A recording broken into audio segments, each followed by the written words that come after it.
ಸತ್ಯಕ್ಕೆ ಸಾವಿಲ್ಲ, ಧರ್ಮಕ್ಕೆ ಕೊನೆಯಿಲ್ಲ. ಮಲೆನಾಡಿನ ಕಣಕಣದಲ್ಲೂ ಆ ದೈವಿ ಶಕ್ತಿ ಅಡಗಿದೆ. ದಟ್ಟವಾದ ಕಾಡು, ಪ್ರಕೃತಿಯ ಮಡಿಲಲ್ಲಿರೋ ಶಿರಸಿ ಅಂದ ತಕ್ಷಣ ಇಡೀ ಕರ್ನಾಟಕಕ್ಕೆ ನೆನಪಾಗೋದು ಅಲ್ಲಿನ ಕಾವಲು ದೇವತೆ ಜಗನ್ಮಾತೆ ಶ್ರೀ ಮಾರಿಕಾಂಬೆ. ಅನ್ಯಾಯ ಕಂಡ್ರೆ ಉಗ್ರ ಸ್ವರೂಪಿಣಿ, ಬೇಡಿ ಬಂದರೆ ಕರುಣಾಮಯಿ ಈ ತಾಯಿ. ಆದರೆ ಈ ಭವ್ಯವಾದ 8 ಅಡಿ ಎತ್ತರದ ಮೂರ್ತಿ ಶಿರಸಿಗೆ ಹೇಗ್ ಬಂತು? ಇದರ ಹಿಂದೆ ಇರೋ ರೋಮಾಂಚನಕಾರಿ ಚರಿತ್ರೆ ಏನು?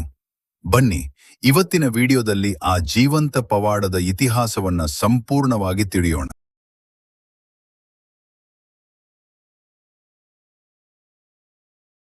ಕಾಲಚಕ್ರವನ್ನು ಒಂದು 300 ವರ್ಷ ಹಿಂದಕ್ಕೆ ತಿರುಗಿಸಿದ್ರೆ ಈ ಮಾರಿಕಾಂಬಾ ದೇವಿಯ ಮೂಲ ಸ್ಥಾನ ಶಿರಸಿಯಾಗಿರ್ಲಿಲ್ಲ.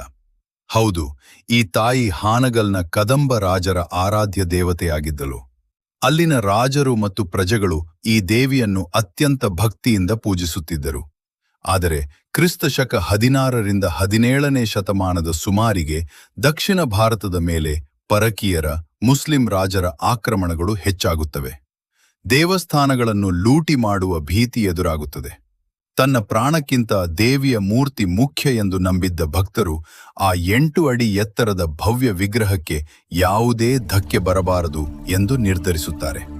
ಶತ್ರುಗಳ ಕಣ್ಣಿಗೆ ಬೀಳದಿರಲಿ ಎಂದು ದೇವಿಯ ಮೂರ್ತಿಯನ್ನು ಒಂದು ದೊಡ್ಡ ಮರದ ಪೆಟ್ಟಿಗೆಯಲ್ಲಿಟ್ಟು ಯಾರಿಗೂ ತಿಳಿಯದಂತೆ ಕತ್ತಲ ರಾತ್ರಿಯಲ್ಲಿ ಹಾನಗಲ್ನಿಂದ ಸಾಗಿಸಲು ಶುರು ಮಾಡುತ್ತಾರೆ. ರಾತ್ರೋರಾತ್ರಿ ಎತ್ತಿನ ಬಂಡಿಯಲ್ಲಿ ಆ ಭಾರವಾದ ಪೆಟ್ಟಿಗೆಯನ್ನು ಹೊತ್ತು ಹೊರಟ ಭಕ್ತರು ಮಲೆನಾಡಿನ ದಟ್ಟವಾದ ಕಾಡಿನ ಹಾದಿ ಹಿಡಿಯುತ್ತಾರೆ.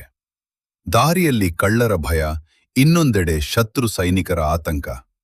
ಕತ್ತಲೆಯಲ್ಲಿ ಹಾದಿ ತಪ್ಪಿದ ಭಕ್ತರು ಕೊನೆಗೆ ಬಂದು ತಲುಪಿದ್ದು ಶಿರಸಿಯ ಹತ್ತಿರದ ಒಂದು ನಿರ್ಜನ ಕಾಡಿಗೆ. ಮುಂದೆ ಹೋಗಲು ದಾರಿ ಕಾಣದೆ ಶತ್ರುಗಳು ಬೆನ್ನಟ್ಟುವ ಭಯದಿಂದಾಗಿ ಅವರು ಅಲ್ಲೇ ಇದ್ದ ಒಂದು ಕೆರೆಯನ್ನು ನೋಡುತ್ತಾರೆ. ದೇವಿಯ ಮೂರ್ತಿ ಸುರಕ್ಷಿತವಾಗಿರಲಿ ಎಂದು ಆ ದೊಡ್ಡ ಮರದ ಪೆಟ್ಟಿಗೆಯನ್ನು ಆ ಕೆರೆಯ ಗರ್ಭದಲ್ಲಿ ಅಡಗಿಸಿಟ್ಟು ಅಳುತ್ತಲೇ ಅಲ್ಲಿಂದ ಹೊರಟು ಹೋಗುತ್ತಾರೆ. ವರ್ಷಗಳು ಉರುಳುತ್ತವೆ. ಆ ಕೆರೆಗೆ ದೇವಿ ಕೆರೆ ಎಂಬ ಹೆಸರು ಬರುತ್ತದೆ. ಆದರೆ ಅದರೊಳಗಿದ್ದ ರಹಸ್ಯ ಯಾರಿಗೂ ತಿಳಿದಿರುವುದಿಲ್ಲ. ಕಾಲ ಉರುಳಿತು.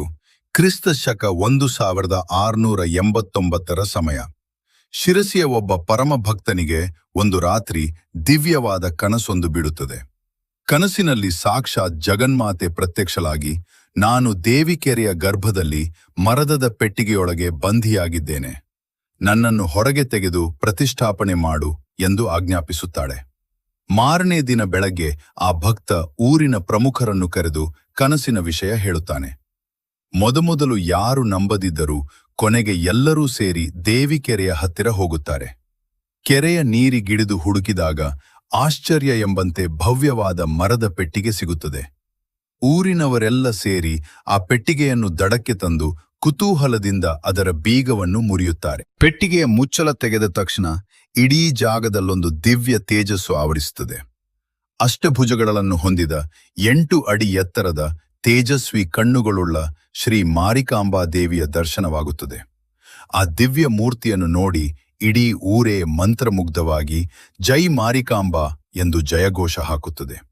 ಅಂದಿನ ಸೋಂದಾ ಸಂಸ್ಥಾನದ ರಾಜರಾಗಿದ್ದ ಶ್ರೀ ಸದಾಶಿವರಾಯರ ಅನುಮತಿ ಪಡೆದು ಕ್ರಿಸ್ತ ಶಕ 1689ರ ಯುಗಾದಿಯ ದಿನದಂದು ಶಿರಸಿಯ ಹೃದಯ ಭಾಗದಲ್ಲಿ ತಾಯಿಯ ಭವ್ಯ ಮೂರ್ತಿಯನ್ನು ಪ್ರತಿಷ್ಠಾಪಿಸಲಾಗುತ್ತದೆ. ಅಂದಿನಿಂದ ಇಂದಿನವರೆಗೂ ಈ ತಾಯಿ ಶಿರಸಿಯ ಕಾವಲು ದೇವತೆಯಾಗಿ ನೆಲೆ ನಿಂತಿದ್ದಾಳೆ. ಇವತ್ತು ಶಿರಸಿ ಮಾರಿಕಾಂಬಾ ದೇವಸ್ಥಾನ ಕೇವಲ ಒಂದು ಗುಡಿಯಲ್ಲ, ಕೋಟ್ಯಂತರ ಭಕ್ತರ ನಂಬಿಕೆಯ ಕೇಂದ್ರ. ಇಲ್ಲಿ 2 ವರ್ಷಕ್ಕೊಮ್ಮೆ ನಡೆಯುವ ಶಿರಸಿ ಮಾರಿಕಾಂಬಾ ಜಾತ್ರೆ ಇಡೀ ದಕ್ಷಿಣ ಭಾರತದಲ್ಲೇ ಅತ್ಯಂತ ದೊಡ್ಡದು. 9 ದಿನಗಳ ಕಾಲ ನಡೆಯುವ ಈ ರಥೋತ್ಸವವನ್ನು ಕಣ್ಣಾರೆ ನೋಡಲು ದೇಶದ ಮೂಲೆ ಮೂಲೆಗಳಿಂದ ಲಕ್ಷಾಂತರ ಭಕ್ತರು ಹರಿದು ಬರುತ್ತಾರೆ. ನ್ಯಾಯ ಕೇಳೋಕೆ ಕೋರ್ಟ್ ಮೆಟ್ಟಿಲು ಹತ್ತಬಹುದು, ಆದರೆ ಈ ಮಣ್ಣಲ್ಲಿ ಕಣ್ಣೀರು ಹಾಕಿದರೆ ತೀರ್ಪು ನೇರ ಆ ಮಾರಿಕಾಂಬೆಯ ಆಸ್ಥಾನದಲ್ಲೇ ಆಗೋದು. ನಂಬಿದವರ ಕೈಬಿಡದ ಆ ಶಿರಸಿ ಮಾರಿಕಾಂಬೆಯ ಇತಿಹಾಸ ಇದು. ನಿಮಗೇನಾದರೂ ತಾಯಿಯ ಪವಾಡದ ಅನುಭವವಾಗಿದ್ದರೆ ಕಮೆಂಟ್ ಮಾಡಿ ತಿಳಿಸಿ. ವಿಡಿಯೋ ಇಷ್ಟವಾಗಿದ್ದರೆ ಲೈಕ್ ಮಾಡಿ, ಶೇರ್ ಮಾಡಿ, ನಮ್ಮ ಚಾನಲ್ಗೆ ಸಬ್ಸ್ಕ್ರೈಬ್ ಆಗೋದನ್ನ ಮರಿಬೇಡಿ. ಸಿಗೋಣ ಮುಂದಿನ ವಿಡಿಯೋದಲ್ಲಿ. ಜೈ ಮಾರಿಕಾಂಬಾ.